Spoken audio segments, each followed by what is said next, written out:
Today on our 2013 Mazda CX-5, we're going to be installing CURT's Class 2 1¼ inch trailer hitch receiver, part number C12170. And this is what your hitch is going to look like when it's installed. The cross tube is going to be hidden mostly behind the bumper, so really you're only going to be able to see the receiving tube here, so it won't distract from the looks of the vehicle. It's a Class 2 1¼ inch by 1¼ inch receiver, so it's going to be good for bike racks, cargo carriers, and for light towing. It uses a 1/2 inch hitch pin. One does not come included, but you can pick one up here at etrailer.com. It features hoop style safety chain loops. The large opening will allow it to accommodate just about any size safety chain that you may have. It features a 350-pound tongue weight, and that's the force going down on top of the receiver, and a 3,500-pound gross towing capacity, and that's how much it can pull behind it. You do want to be sure to check your vehicle's owner's manual to ensure you're not exceeding its towing capacity. Now I've got some measurements for you to help you when deciding on accessories. From the ground to the top inside edge of the receiving tube, it's going to measure about 12.5 inches. This is important if deciding you need a high-low adapter or a raised shank on your accessory. And from the center of the hitch pin hole to the edge of the rear bumper, it's going to measure about 4 inches. This is important when determining if any folding accessories will be able to be placed in the upright position without contacting the bumper. We'll begin our installation underneath the rear of the vehicle. Now if you have a plastic panel located here, you will need to remove that panel to install your hitch. Our vehicle doesn't have one, yours may not either. After you've got that panel removed, if it is equipped, we need to come to the side of the frame rail, and we'll need to remove the tape in these locations.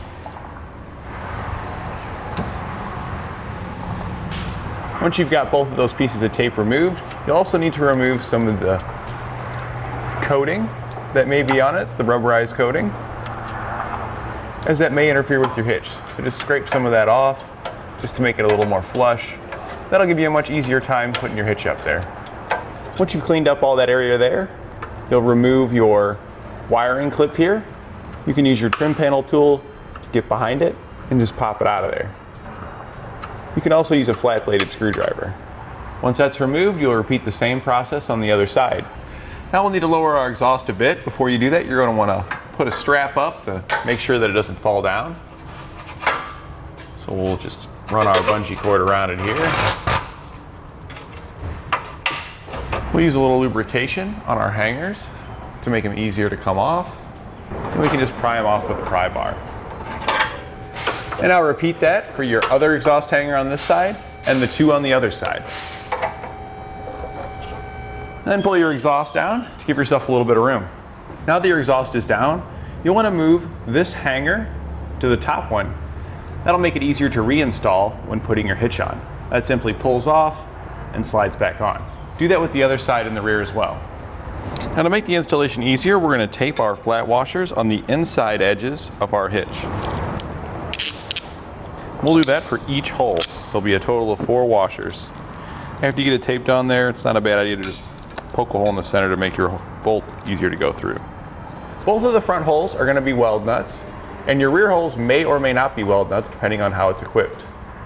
Ours does not have a weld nut, so we'll be using the fish wire, poking it through the hole, and immediately bringing it down out the hole in the bottom. Then slide on one of the spacers, push that up into the frame, and thread your carriage bolt onto your fish wire. And then push that back up into the frame. We're not going to pull it all the way through yet until we get our hitch raised into position. We'll repeat that same process on the other side if there's no weld nut present on it either. Now with the next set of hands, we'll lift our hitch into place, making sure that we feed our wire to the inside of the hitch outward. To get it up in here, you are going to have to pull out on the rear of your bumper a little bit. And then once you get it in there, we can push it the rest of the way up. Once you've got it lifted up, pull out on your fish wire and get your bolt all the way out. Once you've got that done on both sides, the hitch will support itself up there, making it easier to install. Once you've got those pulled through and it's supported, take the threaded bolts, place on a conical tooth washer with the teeth facing towards your hitch, and thread it into the weld nuts towards the front of the vehicle.